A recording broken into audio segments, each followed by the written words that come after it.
All right, so where we are today is at Fort McDermott and Spanish Fort, Alabama. You've probably never heard of this place, but during March and April of 1865, this place would play key to one of the last major battles of the American Civil War. So let's talk about what happened here at Fort McDermott and Spanish Fort, Alabama.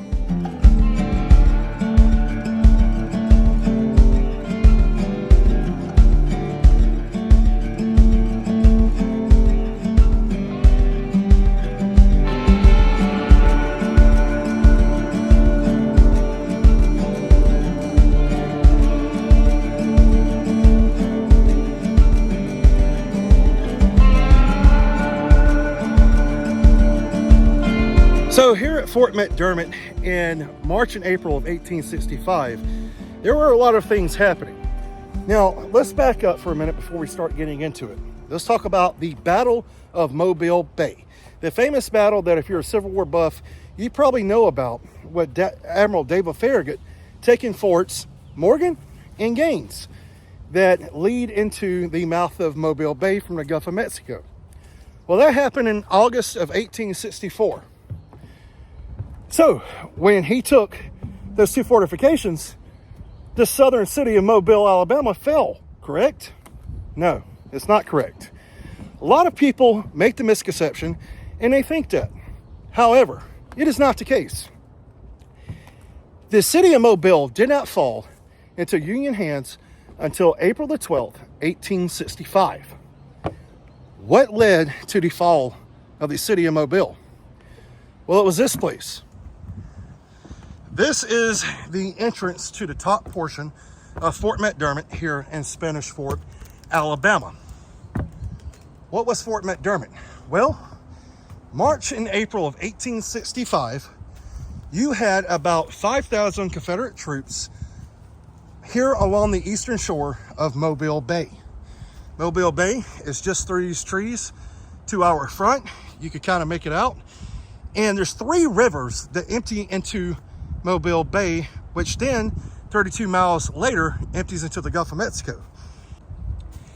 They all run right in from the sally port of this fortification. Here in this location were around 2,000 Confederate soldiers holding this fort that we see here. Now, directly to our front is the fortification of Blakeley, Alabama. There were three redoubts here in Spanish Fort, Alabama, helping protect the eastern shores of Mobile Bay. This one and then two more. So what ends up happening here is that in March the 27th of 1865, you had around 5,000 Confederates who were helping defend this fortification and Blakeley, the fortification which is just a few miles away from us. General Canby, who was a Union general at the time, started coming up and making his way up the eastern shore in this area. He was headed to this position. He had about 20,000 men. Little oddball number there, isn't it?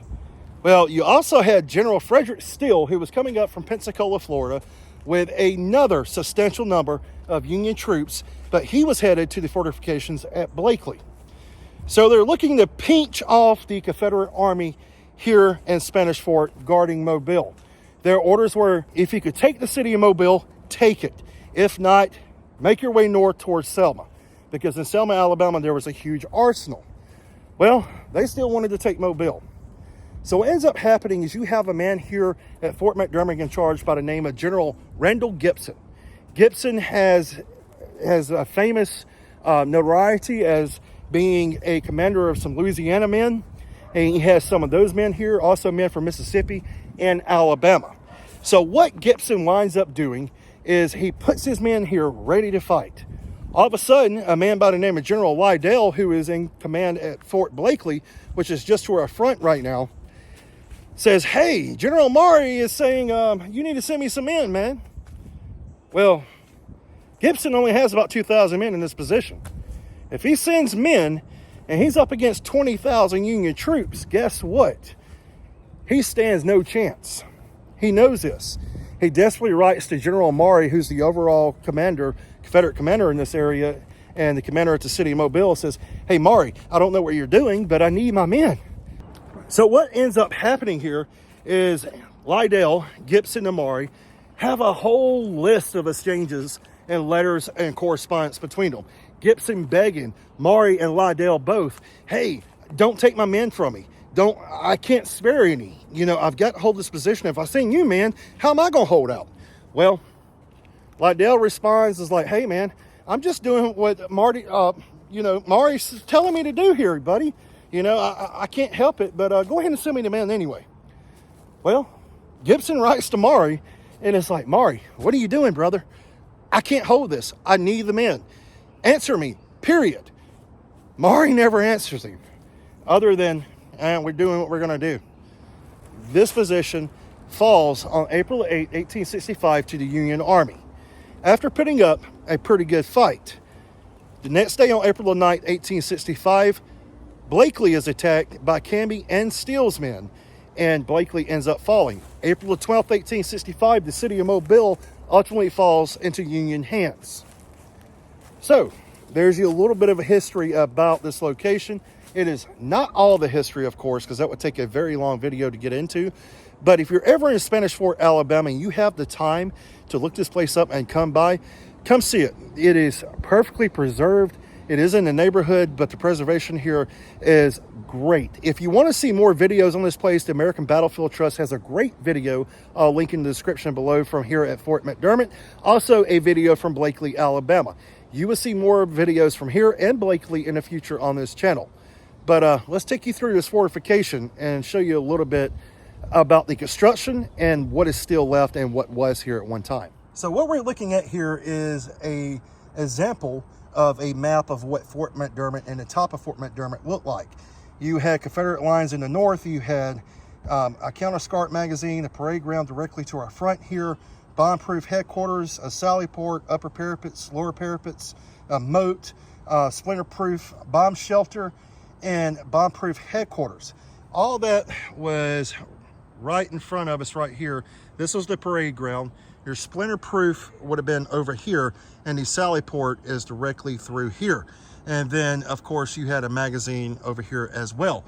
And then if we pan behind us here, you can see the moat running through, and then some of the parapets running across to our front. So this is the top of Fort McDermott. And if you want an example of what it may have looked like here, this is a photograph of period artillery positions guarding Mobile, Alabama. And this is probably what Fort McDermott looked like at the time.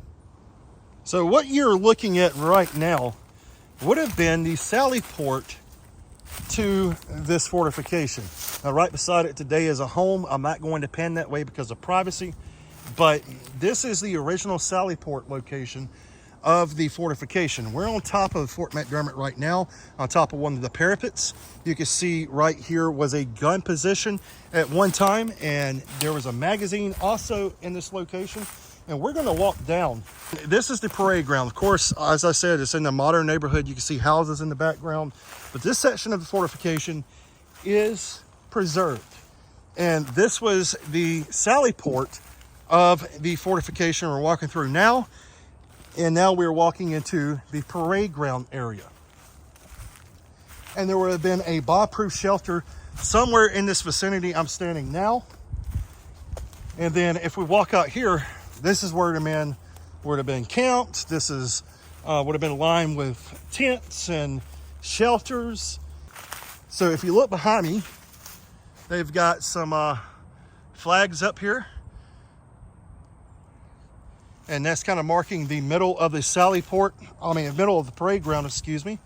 And then if we walk over here, you'll see more structures here.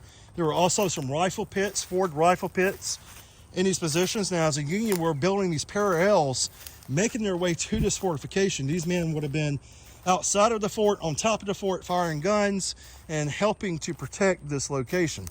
But if you, even if you look over here towards this home, there's more parapets. There have been rifle pits out there.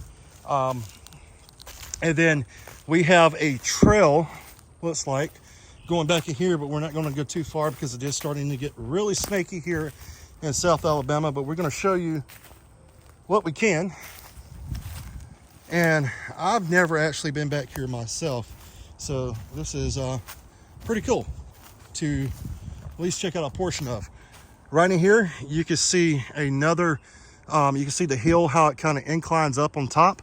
That is another parapet there leading to the top of the fortification.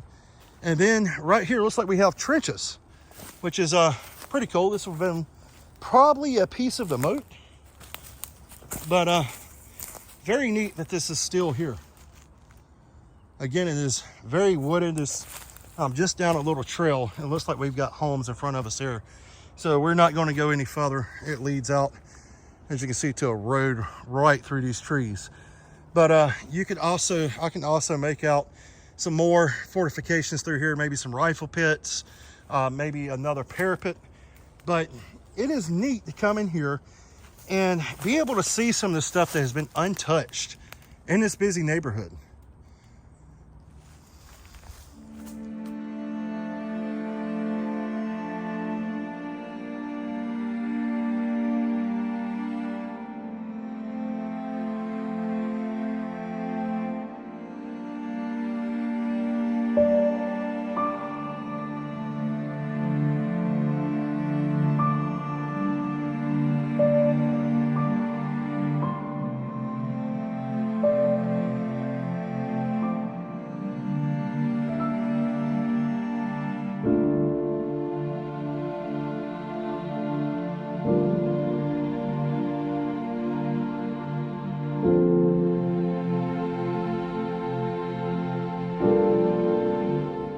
So as we're walking here through here, I thought this was pretty cool. Private Company H, 38 Alabama Infantry, CSA, enlisted at Fort Gaines, Alabama, to 38 Alabama Infantry served at Spanish Fort.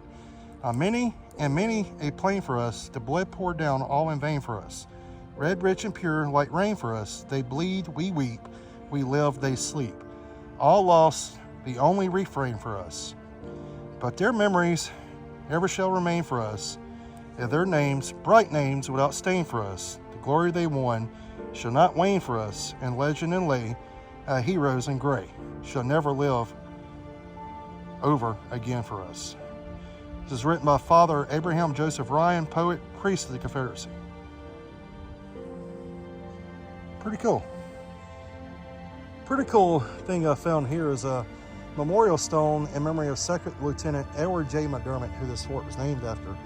Serving in the Confederate States Navy, born September 2nd, 1843, died March the 13th, 1865, in defense of this area. I'm quite sure of. So, pretty cool. So, one of the things we were talking about was rifle pits.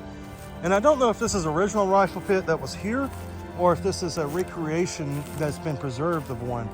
But here, I don't know if you could quite tell it on video, but I can definitely tell it in person. This is about a 2 to 3 foot hole, and this is a depiction of what one of the rifle pits would look like that helped protect this area. So pretty cool to check out this place, which is right in my own backyard. And of course, the land where I'm at now would have been rifle pits, abattis, chevaux de frise, fray, things like that out here. And it's pretty cool to know that you're walking in the same area where all that once was, and that there was this big battle. But yeah, pretty neat. Well, that's going to do it for us here in Spanish Fort, Alabama at Fort McDermott. Until next time, guys, keep preserving history. Stay safe. Well, we'll see you at the next place.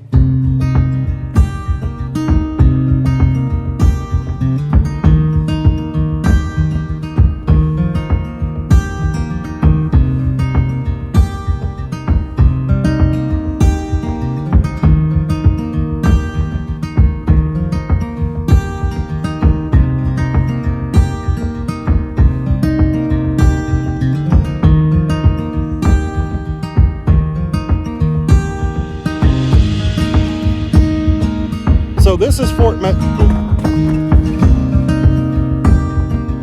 Okay, I almost tripped on the stick.